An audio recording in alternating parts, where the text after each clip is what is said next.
Hello and welcome back to my channel Anurag law classes. और आज का हमारा टॉपिक है RFM analysis, recency frequency monetary analysis. तो RFM एनालिसिस ये एक मार्केटिंग टेक्निक है जिसको इस्तेमाल किया जाता है एनालाइज करने के लिए और सेगमेंट करने के लिए कस्टमर्स को उनके परचेजिंग बिहेवियर के अनुसार। ये मदद करता है बिजनेसेस को कि वो आइडेंटिफाई कर पाएँ हाई वैल्यू कस्टमर्स को और मार्केटिंग स्ट्रेटजीज़ उनके अनुसार बना पाएँ और कस्टमर रिटेंशन एफर्ट्स को भी इम्प्रूव कर पाएँ। फर्स्ट पॉइंट आता है रीसेंसी। तो इसकी डेफिनेशन देख लेते हैं। तो रीसेंसी का मतलब होता है कि कितनी रिसेंटली कस्टमर ने परचेज़ करी है और कस्टमर ने कितनी रिसेंटली ज़्यादा रेस्पॉन्ड करा है नए मार्केटिंग कैंपेन और ऑफ़र के अनुसार। इसकी इम्पोर्टेंस देख लेते हैं। तो एक रीसेंट परचेज़ इंडिकेट करता है कि कस्टमर एक्टिवली इंगेज है ब्रांड के साथ और मार्केटिंग एफ़र्ट्स हम मार्केटिंग एफ़र्ट्स को डायरेक्ट कर सकते हैं कंज्यूमर्स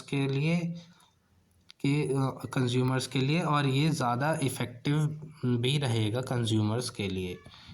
सेकंड आता है फ्रीक्वेंसी। तो फ्रीक्वेंसी में हम मेजर करते हैं कि कस्टमर ने कितनी बार परचेज़ करी एक सर्टेन पीरियड के अंदर। फ्रीक्वेंट बायर्स जो होते हैं ये कंसीडर करे जाते हैं ज़्यादा लॉयल और ये कंट्रीब्यूट करते हैं सिग्निफिकेंटली कंपनी के रेवेन्यू के अंदर। इसकी इम्पोर्टेंस देख लेते हैं। तो कस्टमर जो परचेज़ करते हैं फ्रीक्वेंटली वो ज़्यादा अच्छे से रेस्पॉन्ड करते हैं लॉयल्टी प्रोग्राम्स के लिए, स्पेशल ऑफ़र्स के लिए और क्रॉस सेलिंग अपॉर्चुनिटीज़ के लिए। थर्ड आता है मॉनेटरी। तो इसकी डेफिनेशन देख लेते हैं। तो मॉनेटरी मेजर करता है कि कितना कस्टमर ने स्पेंड करा अपनी परचेज़ के दौरान। जब हाई स्पेंडिंग कंज्यूमर्स जो होते हैं वो ज़्यादा वैल्यूएबल एसेट होते हैं कंपनी के लिए और बिजनेसेस उन्हीं को ही टारगेट करते हैं प्रीमियम ऑफ़र और वीआईपी सर्विसेज के साथ। इसकी इम्पोर्टेंस देख लेते हैं। तो हम आइडेंटिफाई कर पाते हैं कस्टमर्स जो कि हाई मॉनेटरी वैल्यू वाले होते हैं, जो मदद करता है कि हम एक पर्सनलाइज्ड ऑफ़र क्रिएट कर पाएँ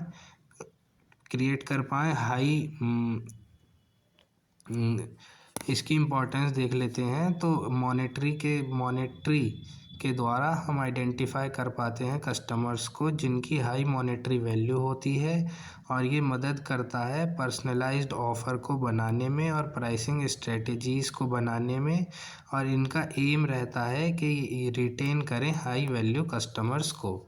अब स्टेप देख लेते हैं RFM एनालिसिस के।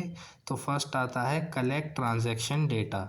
तो सबसे पहले हमें डेटा को इकट्ठा करना होता है जो कि कस्टमर ट्रांजैक्शंस का होता है। इसमें हम डेटा लेके इसमें हम देखते हैं लास्ट परचेज़ की डेट क्या है और टोटल नंबर ऑफ़ परचेज़ेस कितनी करी गई है और टोटल इस अमाउंट कितना स्पेंड करा है एक कस्टमर ने। सेकंड आता है स्कोर ईच कस्टमर। तो इसमें हम असाइन करते हैं स्कोर हर एक कस्टमर को और इसके 3 क्राइटेरिया होते हैं, रीसेंसी, फ्रीक्वेंसी और मॉनेटरी। और इसका स्केल होता है 1 से लेके 5 पे, जहाँ पे कि 1 सबसे कम होता है और 5 सबसे हाईएस्ट होता है। सेकंड आता है रीसेंसी स्कोर। तो कस्टमर जिन्होंने रिसेंटली ख़रीदा है, जैसे कि लास्ट मंथ जिन्होंने ख़रीदा है, उन्हें ज़्यादा हाई स्कोर मिलता है। नेक्स्ट आता है फ्रीक्वेंसी स्कोर। तो कस्टमर जिन्होंने फ्रीक्वेंटली ख़रीदा है या जैसे कि वीकली या मंथली, तो उन्हें ज़्यादा हाई स्कोर मिलता है। और थर्ड आता है मॉनेटरी स्कोर। तो जिस कस्टमर ने ज़्यादा स्पेंड किया है उसे रिसीव होता है एक हाई स्कोर।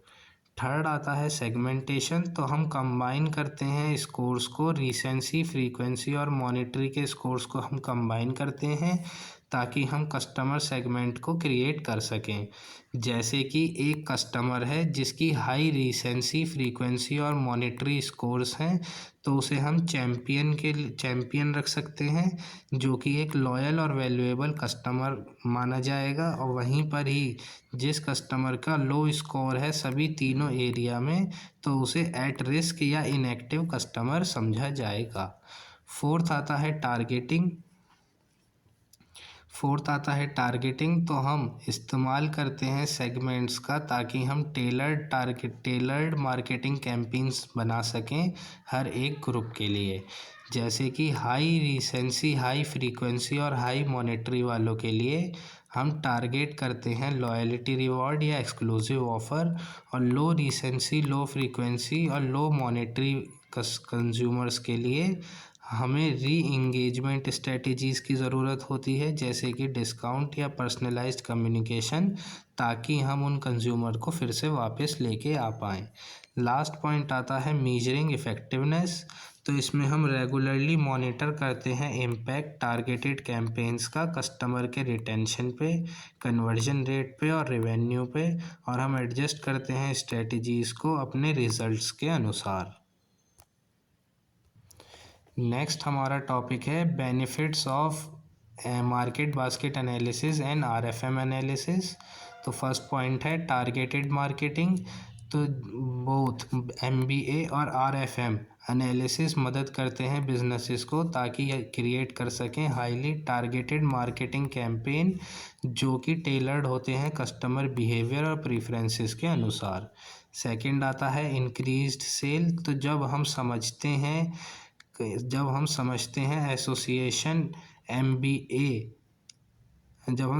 हैं एसोसिएशन प्रोडक्ट और कस्टमर के परचेजिंग बिहेवियर, जैसे कि प्रोडक्ट हो गया एमबीए और परचेजिंग बिहेवियर आरएफएम, तो बिजनेसेस ऑप्टिमाइज़ कर पाते हैं अपने ऑफर्स को, प्रोडक्ट प्लेसमेंट को, और इंक्रीज़ करते हैं सेल्स को। थर्ड आता है इम्प्रूव्ड कस्टमर रिटेंशन। तो आइडेंटिफाई करते हैं इसमें हम हाई वैल्यू कस्टमर्स को और क्राफ्ट करते हैं पर्सनलाइज्ड ऑफ़र ताकि हम स्ट्रॉन्गर कस्टमर रिलेशनशिप बना सकें और लॉयल्टी इंक्रीज़ कर सकें।